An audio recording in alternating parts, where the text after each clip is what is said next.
ಶ್ರೀ ಗುರುಭ್ಯೋ ನಮಃ. ಹರಿ ಓಂ. ಓಂ ದ್ರಾಂ ಓಂ ಗುರುದತ್ತಾಯ ನಮಃ.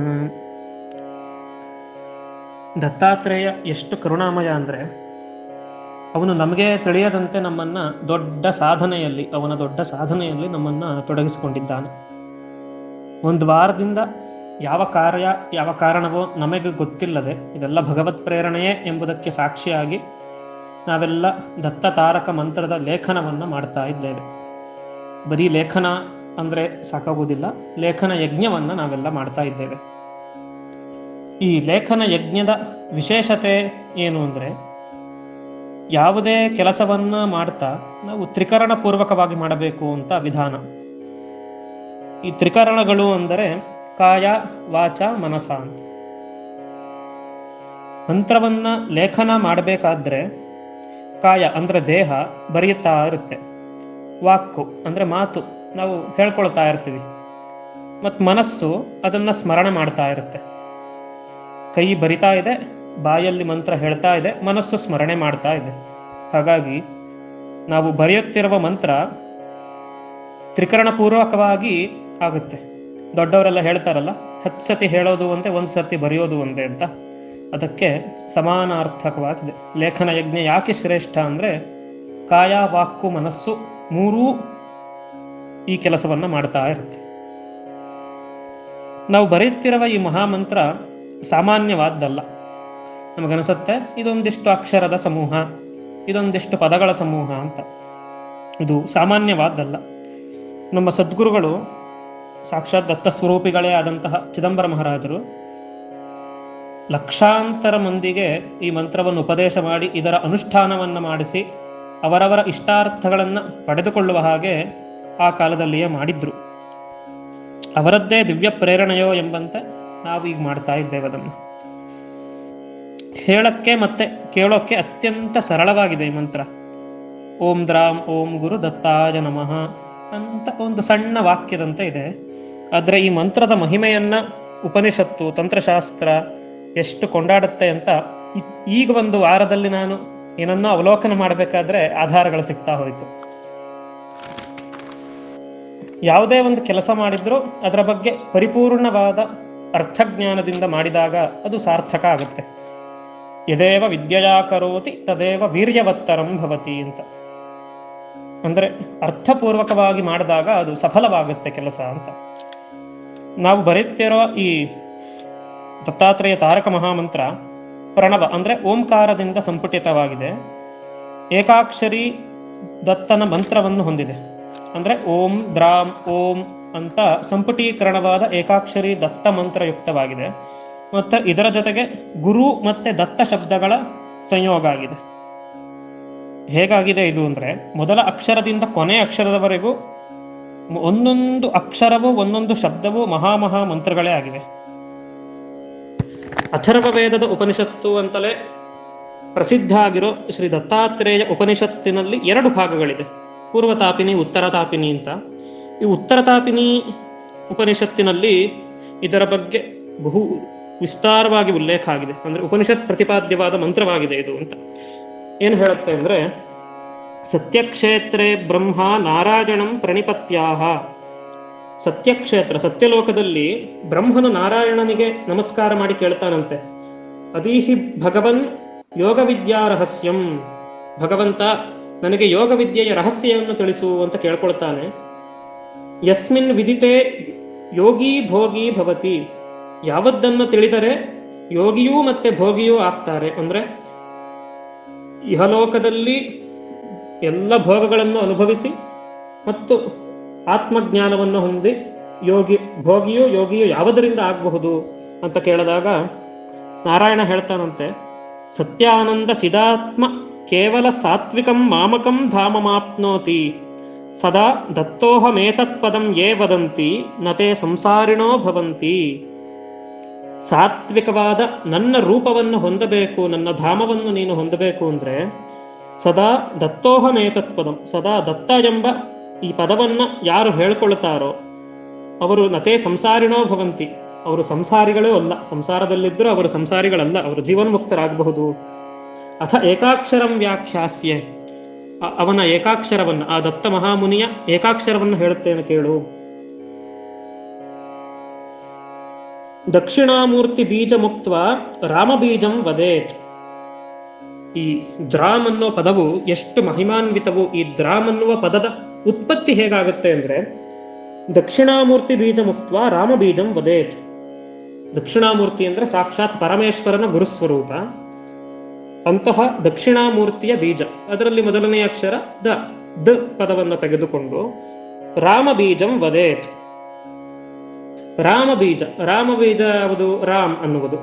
ಆ ದಕ್ಷಿಣಾಮೂರ್ತಿ ದ ಪದಕ್ಕೆ ರಾಮ್ ಅನ್ನು ಸೇರಿಸಿದರೆ ದ್ರಾಮ್ ಆಗುತ್ತೆ.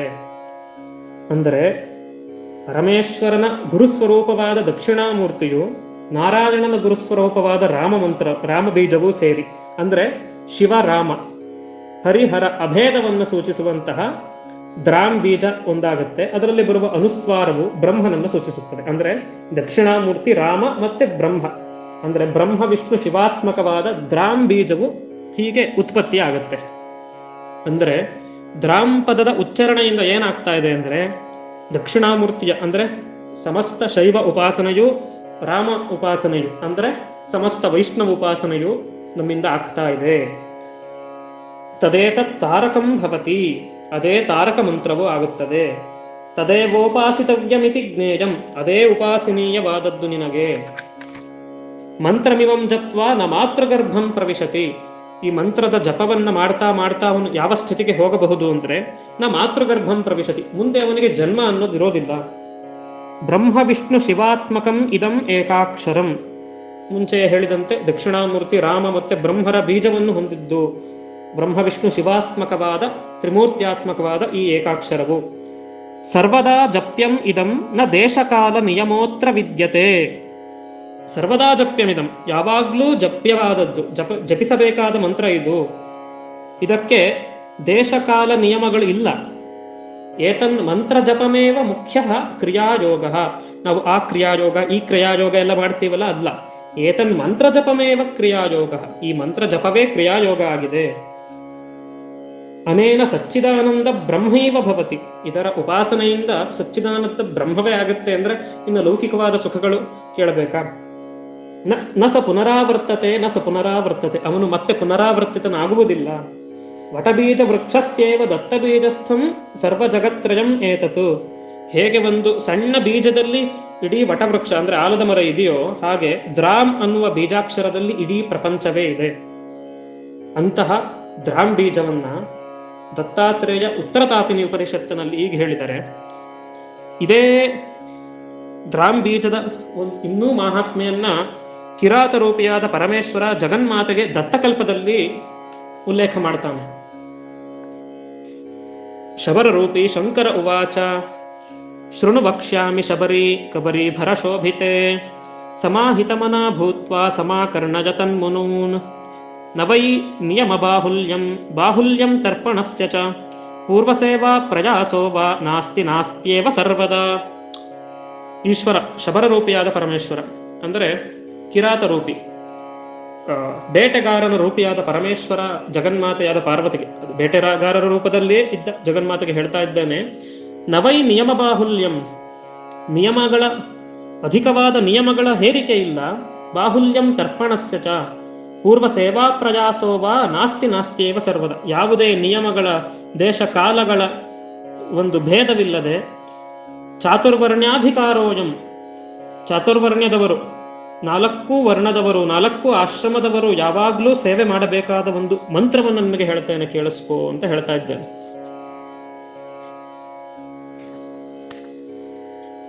ಬೀಜೋದ್ಧಾರಂ ಪ್ರವಕ್ಷ್ಯಾಮಿ ದತ್ತಾತ್ರೇಯಸ್ಯ ಯೋಗಿನಃ ದಕ್ಷಿಣಾಮೂರ್ತಿ ಬೀಜಂಚ ರಾಮ ಬೀಜೇನ ಸಂಯುತಂ ಮಿಳಿತ್ವೈಕಾಕ್ಷರಂ ಜ್ಞೇಯಂ ಬಿಂದುನಾದ ಕಲಾನ್ವಿತಂ ಏತದ್ಬೀಜಂ ಮಯಾ ಪ್ರೋಕ್ತಂ ಬ್ರಹ್ಮ ವಿಷ್ಣು ಶಿವಾತ್ಮಕಂ. ಹಿಂದೆ ಉಪನಿಷತ್ತಿನಲ್ಲಿ ಏನು ಹೇಳಿದನೋ ಅದನ್ನೇ ಇಲ್ಲಿ ಈಶ್ವರ ಪಾರ್ವತಿಗೆ ಹೇಳ್ತಾ ಇದ್ದಾನೆ. ದಕ್ಷಿಣಾಮೂರ್ತಿ ಬೀಜಂಚ ರಾಮ ಬೀಜೇನ ಸಂಯುತಂ, ದಕ್ಷಿಣಾಮೂರ್ತಿಯ ಬೀಜ ಮತ್ತೆ ರಾಮ ಬೀಜವನ್ನು ಸೇರಿಸಿದರೆ ಏಕಾಕ್ಷರಂ ಜ್ಞೇಯಂ, ಬಿಂದುನಾದ ಕಲಾನ್ವಿತವಾದ ದ್ರಾಮ್ ಎಂಬುವ ಏಕಾಕ್ಷರವು ಉತ್ಪತ್ತಿಯಾಗುತ್ತದೆ. ಏತದ್ ಬೀಜಂ ಮಯಾ ಪ್ರೋಕ್ತಂ ಬ್ರಹ್ಮ ವಿಷ್ಣು ಶಿವಾತ್ಮಕಂ, ನಾನು ಹೇಳಿದ ಈ ಬೀಜ ಬ್ರಹ್ಮ ವಿಷ್ಣು ಶಿವಾತ್ಮಕವಾಗಿದೆ. ಇದರ ಜಪದಿಂದ ಏನಾಗುತ್ತೆ ಅಂದರೆ ಇಂದ್ರಾದಯ ಪ್ರಸನ್ನಾಸ್ಯು ವ್ಯಾಸಾದಿ ಮುನಿಪುಂಗವಾಹ ಶಕ್ತಯಶ್ಚತುಷ್ಷಷ್ಟಿ ಪ್ರಸನ್ನಾಸ್ಯು ಕ್ರಮಕ್ರಮಾತ್. ಇಂದ್ರಾದಯ ಪ್ರಸನ್ನಾಸ್ಯು, ಇಂದ್ರಾದಿ ಸಕಲ ದೇವತೆಗಳು ಪ್ರಸನ್ನರಾಗ್ತಾರೆ. ವ್ಯಾಸಾದಿ ಮುನಿಪುಂಗವಾಶ್ಚ, ವ್ಯಾಸಾದಿ ಮಹಾಮುನಿಗಳು ಯಾವ ಮುನಿಗಳಿದ್ದಾರೋ ಅವರೂ ಪ್ರಸನ್ನರಾಗ್ತಾರೆ. ಶಕ್ತಯಶ್ಚತುಷ್ಷಷ್ಟಿ ಪ್ರಸನ್ನಾಸ್ಯು ಕ್ರಮಕ್ರಮಾತ್. ಚತುಷ್ಷಷ್ಟಿ ಕೋಟಿ ಶಕ್ತಿಗಳು ಅಂದರೆ 64 ಕೋಟಿ ದೇವಿಯರೇನಿದ್ದಾರೆ ಅವರೆಲ್ಲರೂ ಕ್ರಮಕ್ರಮವಾಗಿ ಈ ಮಂತ್ರದ ಜಪದಿಂದ ಪ್ರಸನ್ನರಾಗ್ತಾರೆ. 33 ಕೋಟಿ ದೇವಾ ಪ್ರಸನ್ನಾಸ್ಯುಸ್ತತಃ ಪರಂ ಶಂಭುಸ್ವಜಂಭು ವಿಷ್ಣೂನಾಂ ಸನ್ನಿಧೌ ಚ ದಿನಂಚರೇತ್. 33 ಕೋಟಿ ದೇವತೆಗಳು ಪ್ರಸನ್ನರಾಗಿ ಬ್ರಹ್ಮ ವಿಷ್ಣು ಮಹೇಶ್ವರರು ಲೋಕವನ್ನು ಈ ಮಂತ್ರದ ಸಾಧಕ ಹೊಂದುತ್ತಾನೆ ಅಂತ ಈಶ್ವರ ಪಾರ್ವತಿಗೆ ಹೇಳುತ್ತಿದ್ದಾಳೆ. ಮತ್ತು ಅಷ್ಟೇ ಅಲ್ಲದೆ ನಮಗೆ ಮುಖ್ಯವಾಗಿ ಬೇಕಾಗಿರುವ ಒಂದು ಫಲವನ್ನು ಹೇಳ್ತಾನೆ. ಕೋಪೇ ಕದಾಚಿಜ್ಜಾತೆ ವಾ ಶಾಂತಿ ಮಾಜಾತಿ ತತ್ಕ್ಷಣಾತ್. ಕೋಪ, ಯಾವಾಗ ಕೋಪ ಬರುತ್ತದೋ ಆ ಕ್ಷಣದಲ್ಲಿ ಈ ಮಂತ್ರವನ್ನು ಸ್ಮರಿಸಿದರೆ ಶಾಂತಿ ಮಾಜಾತಿ ತತ್ಕ್ಷಣಾತ್, ಆ ಕ್ಷಣವೇ ಶಾಂತಿ ಹೊಂದುತ್ತೇವೆ. ದತ್ತಾತ್ರೇಯೋ ಮಹಾಯೋಗಿ ಶಾಂತಿಂ ಏವ ಪ್ರಯಚ್ಛತಿ. ದತ್ತಾತ್ರೇಯ ಮಹಾಯೋಗಿ ಶಾಂತಿಯನ್ನೇ ಕೊಡುತ್ತಾನೆ. ಕೋಪೇನ ತೀವ್ರಯೋಗ ಸ್ಯಾತ್ ತಸ್ಯ ಕೋಪೋ ನ ವಿದ್ಯತೆ.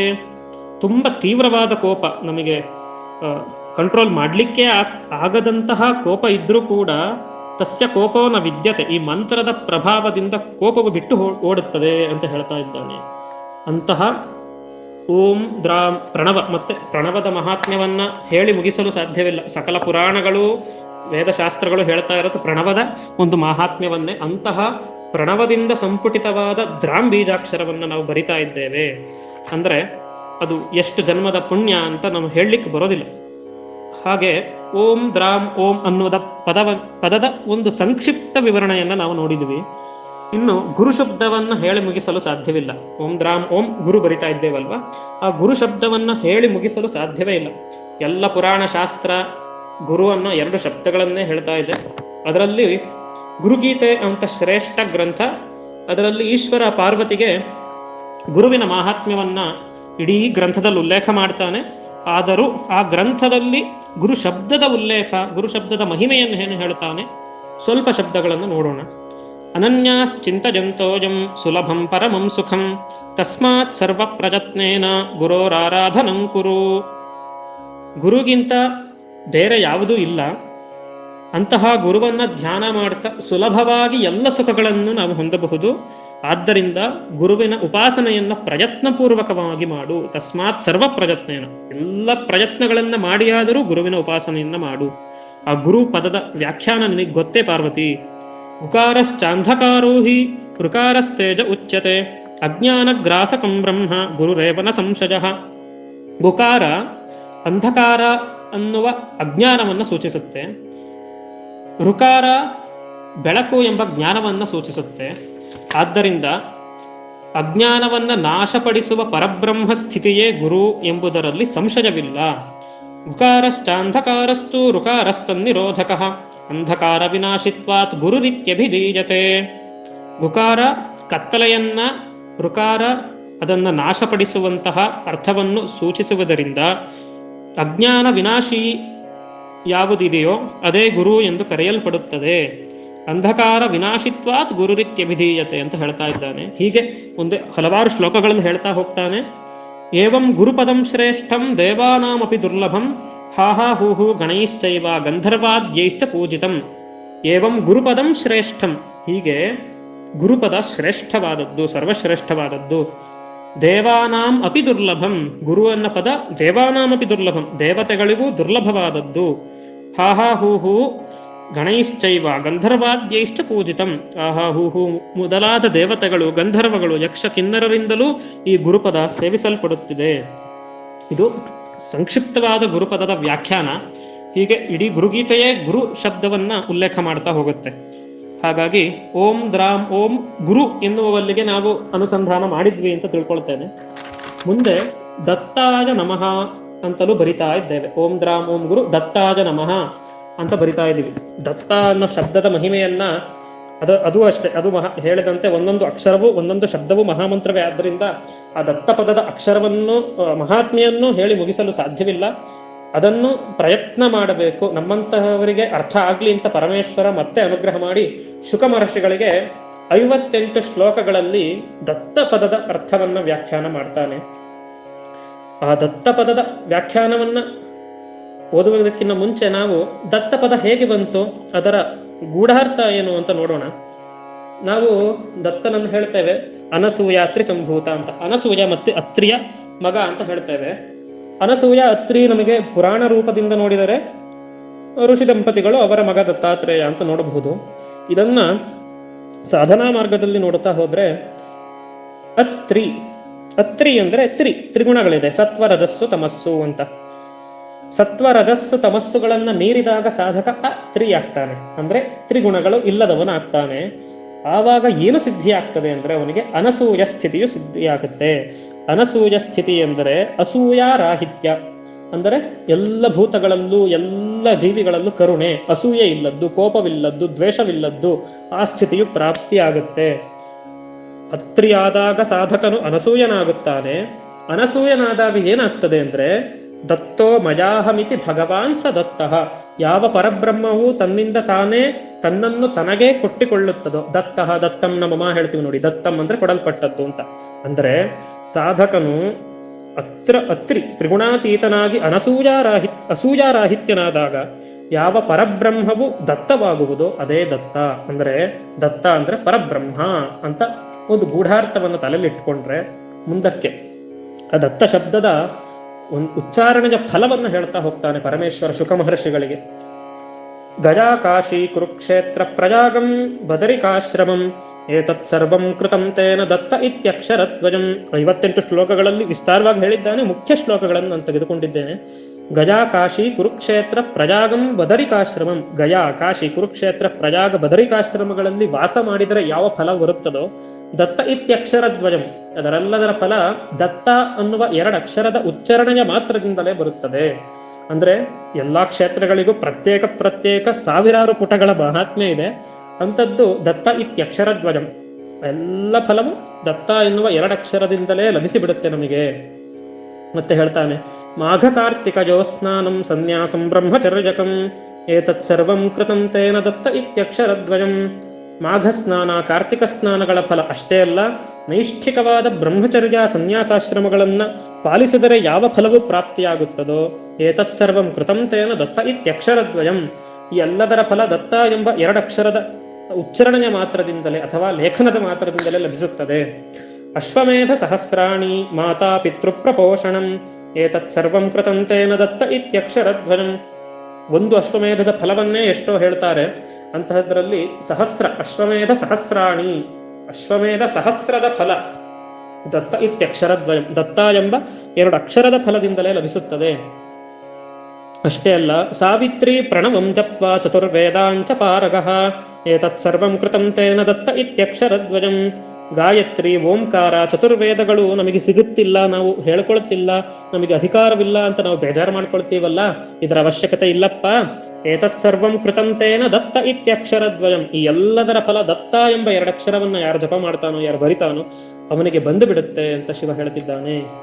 ಅಷ್ಟೇ ಅಲ್ಲ, ಕಲಿದೋಷ ವಿನಾಶಾರ್ಥಂ ಜಪೇದೇಕಾಗ್ರ ಮಾನಸಃ ಶ್ರೀಗುರುಂ ಪರಮಾನಂದಂ ಧ್ಯಾಯೇದ್ ದತ್ತಂ ಪರಾತ್ಪರಂ.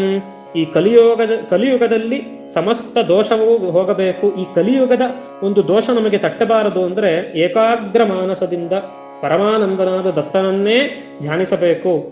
ದತ್ತ ದತ್ತತ್ವಿದಂ ವಾಕ್ಯಂ ತಾರಕಂ ಸರ್ವದೇಹಿನಾಂ ಶ್ರದ್ಧಾಯುಕ್ತೋ ಜಪೇನ್ನಿತ್ಯಂ ದತ್ತ ಮಂತ್ರಂ ಸುಖಾವಹಂ.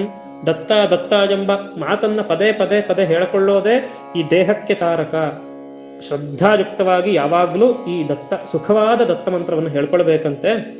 ಪಠನಾತ್ ಶ್ರವಣಾದ್ವಾಪಿ ಸರ್ವಾನ್ ಕಾಮಾನ ವಾಪ್ನುಯಾತ್. ಏನು ಹೇಳ್ತಾ ಇದ್ದಾನೆ ಅಂದ್ರೆ ಬರೀ ಹೇಳೋದಲ್ಲ, ಪಠನಾತ್ ಶ್ರವಣಾದ್ವಾಪಿ, ಕೇಳುವುದರಿಂದಲೂ ಹೇಳೋದರಿಂದಲೂ ದತ್ತ ಅನ್ನೋ ಪದ ಬಾಯಿಂದ ಬಂದ್ರೆ ಅಥವಾ ಕಿವಿಗೆ ಬಿದ್ದರೆ ಸರ್ವಾನ್ ಕಾಮಾನ ವಾಪ್ನುಯಾತ್, ಇದರಲ್ಲಿ ಸಂಶಯವಿಲ್ಲ. ಎಲ್ಲ ಕಾಮಗಳನ್ನು, ಎಲ್ಲ ಆಸೆಗಳನ್ನು, ಎಲ್ಲ ಇಚ್ಛೆಗಳನ್ನು ಅವನು ಹೊಂದುತ್ತಾನೆ ಎಂಬುದರಲ್ಲಿ ಸಂಶಯವಿಲ್ಲ ಅಂತ ಶುಕ ಮಹರ್ಷಿಗೆ ಪರಮೇಶ್ವರ ಉಪದೇಶ ಮಾಡ್ತಿದ್ದಾನೆ. ದತ್ತಾತ್ರೇಯನಿಗೆ ಸ್ಮರ್ತೃಗಾಮಿ ಅನ್ನೋ ಒಂದು ಪದ, ಮತ್ತೆ ಸ್ಮರಣ ಮಾತ್ರ ಸಂತುಷ್ಟ ಅನ್ನೋ ಒಂದು ಅಭಿಧಾನ ಇದೆ. ಸ್ಮರ್ತೃಗಾಮಿ ಅಂದ್ರೆ ನಾವು ದತ್ತನನ್ನು ನೆನೆಸ್ಕೊಂಡ ತಕ್ಷಣ ಅವನು ಬರ್ತಾನೆ. ಏನೇನೋ ಯಜ್ಞ ಯಾಗಾದಿಗಳನ್ನು ಉಪಾಸನೆಯನ್ನು ಮಾಡಬೇಕಾದಿಲ್ಲ. ದತ್ತ ಅನ್ನೋ ಸ್ಮರಣೆ ನಮಗೆ ಬರ್ತಾ ಇದ್ದೆ ಅಂದರೆ ಅವನು ಇಲ್ಲೆಲ್ಲೋ ನಮಗೆ ಸಾನ್ನಿಧ್ಯ ಕೊಟ್ಟಿದ್ದಾನೆ. ಆದ್ದರಿಂದಲೇ ಆ ಪದ ಅಥವಾ ಅವನ ಚರಿತ್ರೆ, ಅವನ ಕಥೆ ಅಥವಾ ಅವನ ಮಹಿಮೆ ಎಲ್ಲವೂ ನಮಗೆ ಪದೇ ಪದೇ ಪದೇ ಸ್ಮರಣೆಗೆ ಬರ್ತಾ ಇದೆ ಅಂದರೆ ನಮ್ಮ ಜೊತೆಗೆ ಅವನಿದ್ದಾನೆ ಎಂಬುದೇ ಅರ್ಥ.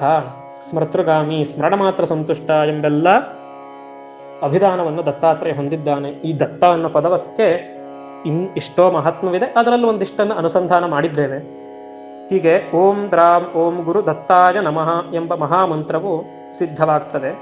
ಜನ್ಮಾಂತರದ ಪುಣ್ಯಶೇಷದಿಂದ ನಮಗೆ ಈ ಲೇಖನದ ಸದಾವಕಾಶ ಒಂದು ಪ್ರಾಪ್ತಿಯಾಗಿದೆ.